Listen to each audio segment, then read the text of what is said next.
Em nome do Pai, do Filho e do Espírito Santo. Amém. Programa de formação católica do dia 7 de junho de 2025, sábado. Hoje eu respondo a pergunta da Keila Neves. Qual é o significado do pecado original? Santo Agostinho de Hipona, bispo e doutor da Igreja, se refere ao pecado como um ato, palavra ou desejo contrário à lei eterna. Ou seja, como o pecado é um ato, compreende-se que advém da nossa vontade. A definição mais clássica de pecado é a desobediência livre à lei. Consequentemente, se não é voluntário, não seria um pecado e muito mais nem sequer de um verdadeiro e próprio ato humano. De maneira a explicar a questão da natureza do pecado ou da essência, é preciso considerar alguns conceitos que para nós, filhos da Igreja Católica, são ensinados em casa ou no primeiro ano de catequese. Todos nós nos compreendemos no pecado de Adão e Eva. É São Paulo quem afirma: pela desobediência de um só homem, muitos, quer dizer, a totalidade dos homens, se tornaram pecadores. Romanos 5,19. Assim como por um só homem entrou o pecado no mundo, e pelo pecado a morte, assim também a morte atingiu todos os homens, porque todos pecaram. Romanos 5,12. A universalidade do pecado e da morte o apóstolo opõe à universalidade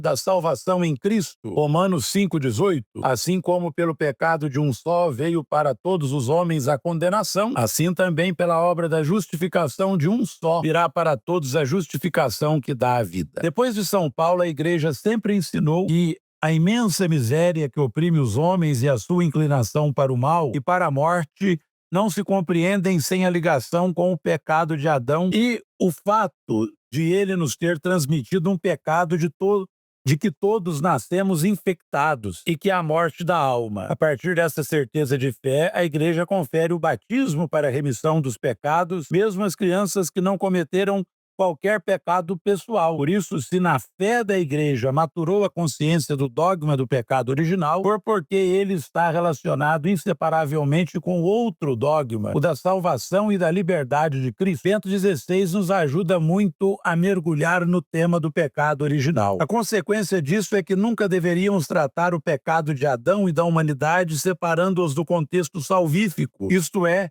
sem os incluir no horizonte da justificação em Cristo. Mas como homens de hoje, devemos nos perguntar: o que é este pecado original? O que ensina São Paulo? O que ensina a Igreja? Ainda hoje pode-se afirmar essa doutrina? Muitos pensam que, à luz da história da evolução, já não haveria lugar para a doutrina do primeiro pecado, que depois se teria difundido em toda a história da humanidade, e por conseguinte também a questão da redenção e do Redentor perderia o seu fundamento. Portanto, existe ou não existe o pecado original? Para poder responder, devemos distinguir dois aspectos da doutrina sobre o pecado original. Existe um aspecto empírico, isto é, realidade concreta, visível, diria tangível para todos, e um aspecto mistérico relativo ao fundamento ontológico desse fato. O dado empírico é que consiste uma contradição no nosso ser. Por um lado, cada homem sabe que deve fazer o bem e intimamente até o que fazer, mas ao mesmo tempo sente também o outro impulso para fazer o contrário, para seguir o caminho do egoísmo, da violência, para fazer só o que lhe apraz, mesmo sabendo que assim age contra o bem,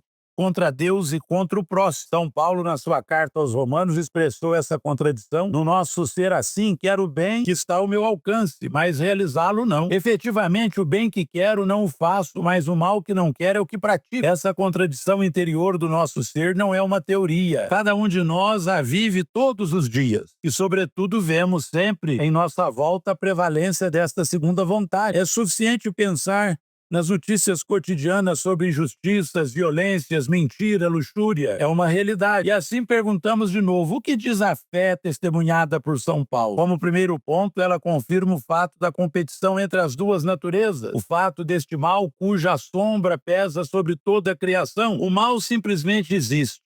Como explicação em contraste com os dualismos e os monismos que consideramos graves e achamos desoladores, a fé nos diz: existem dois mistérios de luz e um mistério de trevas. Mistérios iniquitatis, o mistério da iniquidade, que contudo está envolvido pelos mistérios da luz. O primeiro mistério da luz é este: a fé nos diz que não existem dois princípios, um bom e um mau, mas há um só princípio, o Deus Criador, e este princípio é bom, só bom sem sombra de mal. Por isso também o ser não é uma mistura de bem e mal. O ser como tal é bom e por isso é bom ser, é bom viver. E essa boa nova da fé há apenas uma fonte boa, o Criador. E por isso viver é um bem. É bom ser um homem, uma mulher, a vida é boa. Depois segue-se o mistério da escuridão, das trevas. O mal não provém da fonte do próprio ser, não tem a mesma origem. O mal vem de uma liberdade criada, de uma liberdade abusada. Mas como foi possível?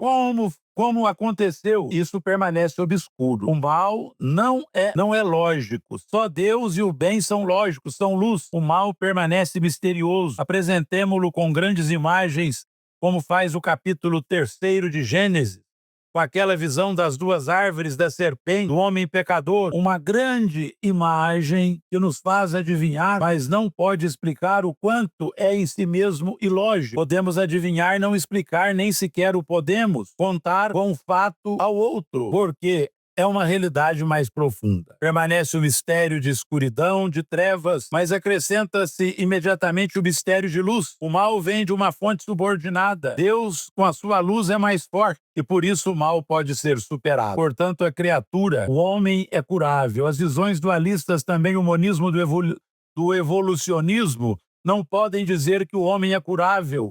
Mas se o mal só vem de uma fonte subordinada, é uma verdade que o homem é curável. E o livro da sabedoria diz: são salutares as criaturas do mundo. E, finalmente, o último aspecto, o homem não só é curável, mas de fato está curado. Deus introduziu a cura, entrou pessoalmente na história, opôs a fonte permanente do mal, uma fonte de bem puro. Cristo crucificado e ressuscitado, novo Adão, opõe ao rio impuro do mal um raio de luz. E este rio está presente na história. Vejamos os santos, os grandes santos, mas também os santos humildes, os simples fiéis. Vemos que o rio de luz que provém de Cristo está presente e é forte. O homem não pode, enquanto está na carne, evitar todos os pecados, pelo menos os pecados leves. Mas esses pecados que achamos leves, não os consideres insignificantes. Se o consideras insignificante ao pesá-los, treme ao contá-lo. Um grande número de objetos leves faz uma grande massa. Um grande número de gotas enche um rio.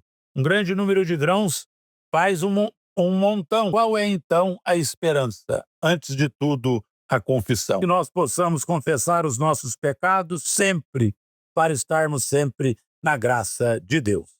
Ave Maria, cheia de graça, o Senhor é convosco. Bendita sois vós entre as mulheres e bendito é o fruto do vosso ventre, Jesus. Santa Maria, Mãe de Deus, rogai por nós, pecadores, agora e na hora de nossa morte. Amém. O Senhor esteja convosco, Ele está no meio de nós. E a bênção de Deus Todo-Poderoso, Pai, Filho e Espírito Santo, desça sobre vós e permaneça para sempre. Amém. Em nome do Senhor, ide em paz e o Senhor vos acompanhe. Graças a Deus.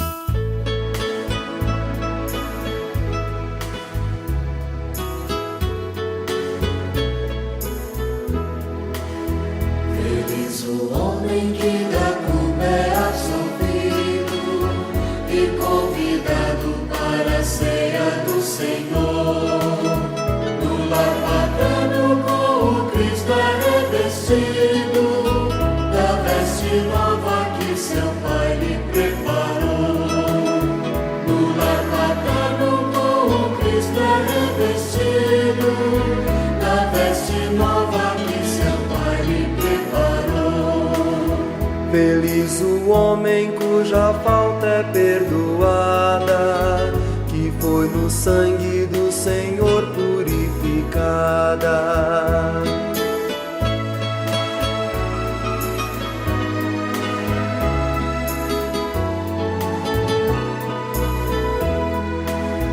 Feliz o homem que da culpa é absolvido e convidado para a ceia do Senhor.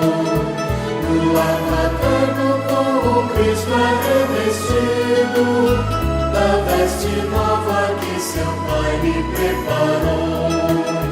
No lar materno com o Cristo é revestido da veste nova que seu Pai lhe preparou. Feliz o homem que caminha na verdade, em cuja alma não há mais duplicidade.